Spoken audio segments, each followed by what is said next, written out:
Friends, welcome to Biology Made Easy.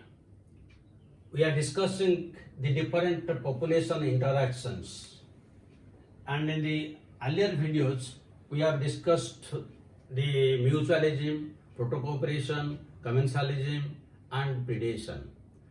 Now today in this video we will discuss competition.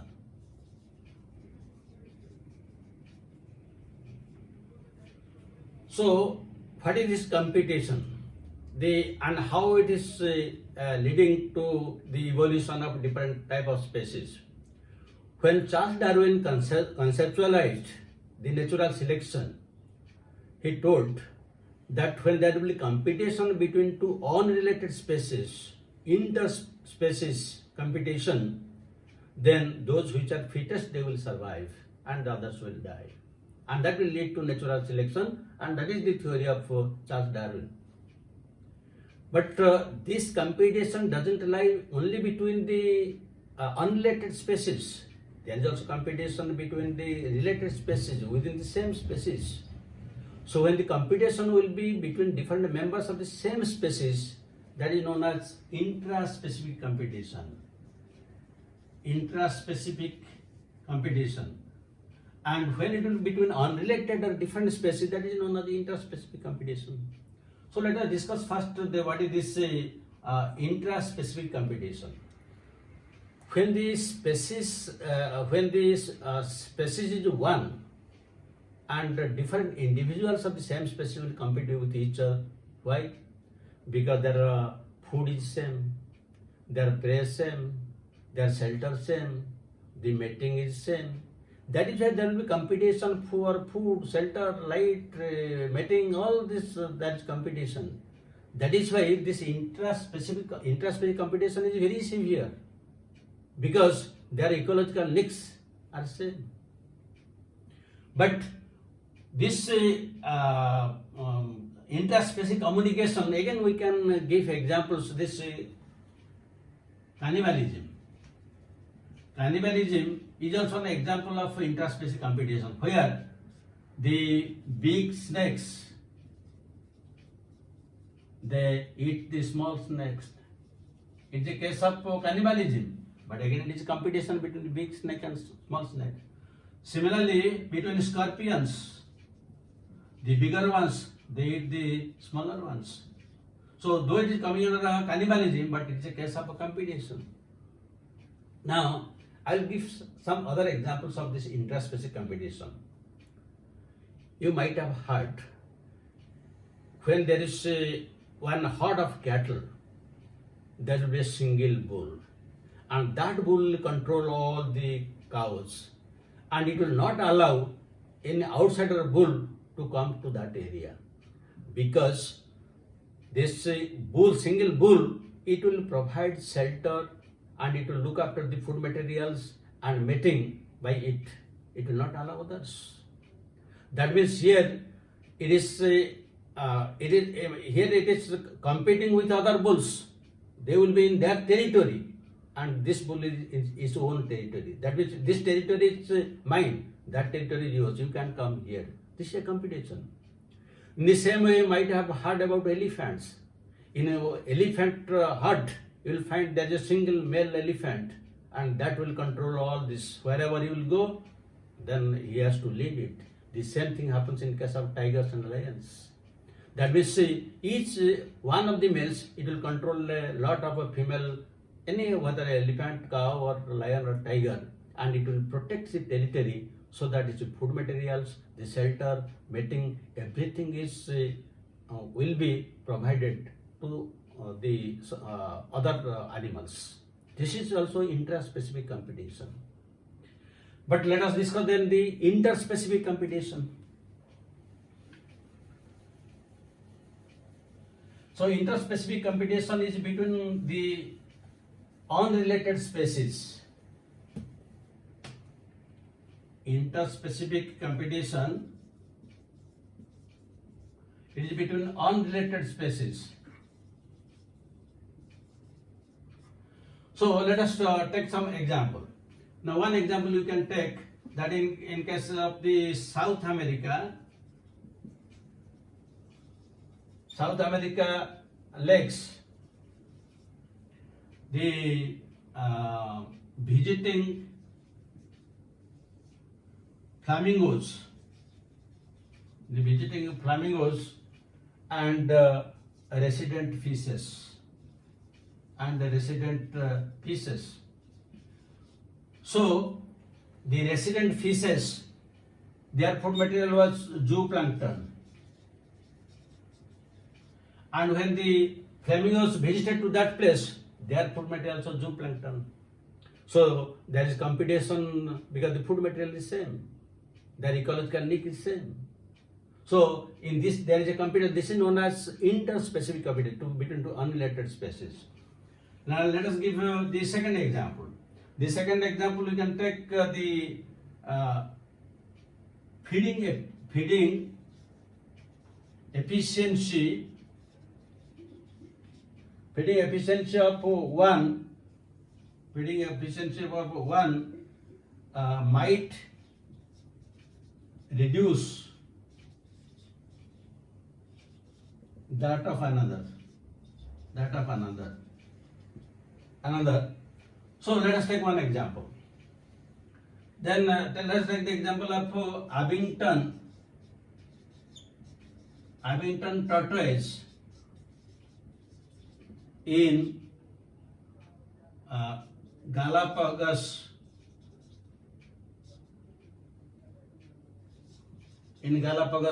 Island. So this Abington tortoise usually lives in Galapagos Island, and it has a particular browsing capacity. When to that area the goats were introduced, so the food material for goats and the Abington tortoise was same, but there is a behavioral difference in the browsing activity. The goats have more browsing activity. That means in less time they can eat so many plant materials, while the tortoise their habit is very slow. So when in a few days, when all the plant materials they will be eaten by the goats, then there is nothing to be eaten by the tortoise. And it was found in within a decade, within 10 years, the Abington tortoise will become extinct. This is because of the behavior in the feeding habit of two different animals. So that means the food materials are there, but it differs only because of the browsing activity. The browsing activity is different, so one became extinct. Now let us go for a third example.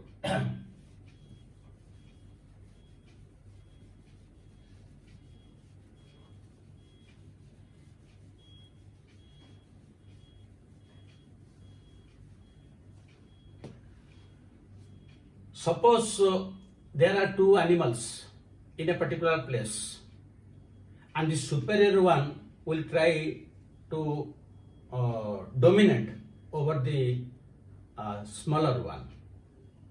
So that will lead to extinction. Let us give one example in case of one superior barnacle, that is known as balanus, and one inferior you write smaller barnacle, that is cathalanthus.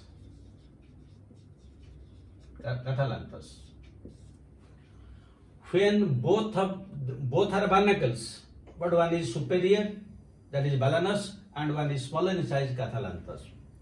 When both of them grows together, since their ecological niche, their feeding habit, everything is same, then this superior one will try to eliminate the smaller one, that is cathalanthus. But when the superior one is removed from that place, that means only this smaller barnacle cathalanthus will be there. What will happen? In some time, it will expand rapidly because there is nobody to compete with it. This is known as competitive release. competitive release. That means when there is competition between two and one is removed from that site, the other one is relaxed, it can multiply. That means when there is competition between two species, if they will be separated from that place, then both can survive in the natural way. But when they combine together, that will lead to competition. This is the example of competitive release, very important from extension point of view. Then comes another important point, that is Gause principle of a competitive exclusion. Gause principle of a competitive exclusion.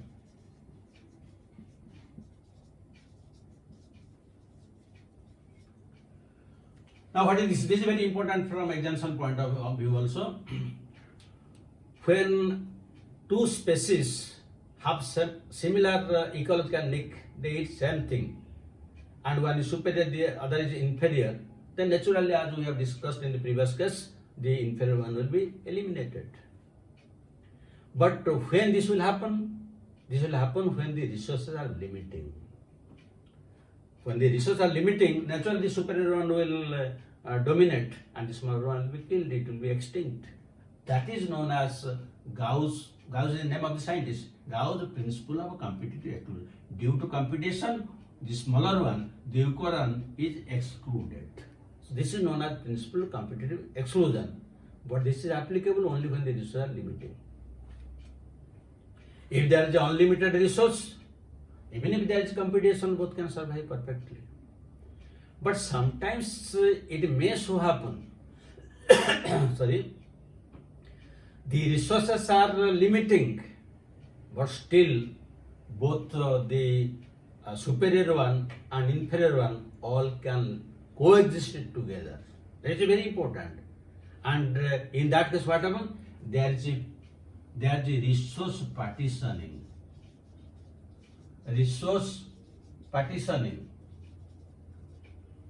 So, if the resource is limited, but when this resource will be partitioned between all the competing organisms, then they can coexist.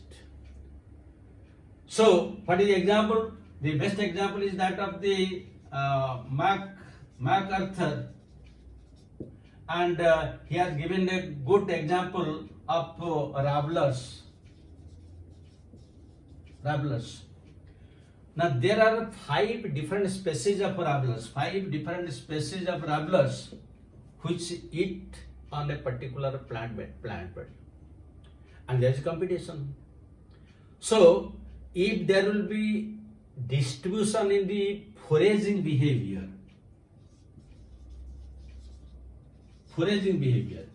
means the feeding behavior. So suppose one species will eat during night time, the other will eat during daytime, some will eat during morning. This is one type of behavior. The other type of behavior, some of them will eat the leaves, some will eat the flowers, some will eat the stem, some will eat the bark. That means the same plant material, but different species are eating different parts of the plant body. Now all of them can coexist peacefully. This is known as the resource partitioning. If there is a resource partitioning, they can coexist, even if the resources are limited. So see, in this competition, how many very important words are coming. One is resource partitioning. I think you have understood it. Second, what is competitive release? You have understood it. When there is competition and one is extinct because of the superior one, then if there is a competitive release, if the superior one will be removed, then the inferior one, the smaller one can survive. That is competitive release. Then what is Gause principle of competitive exclusion? You have understood. That is, again, I have given you the example of superior barnacle and the smaller barnacle. If both of them will coexist, then one will not survive. That is competitive exclusion. Then again, you have understood what is how the feeding or browsing efficiency of goats and the Abington tortoise due to browsing activity, how one becomes extinct, and what happens in case of interspecific. This is competition is very, very important. So here also you can get questions.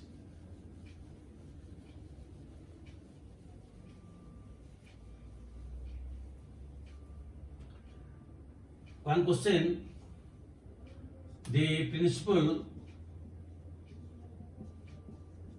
of competitive exclusion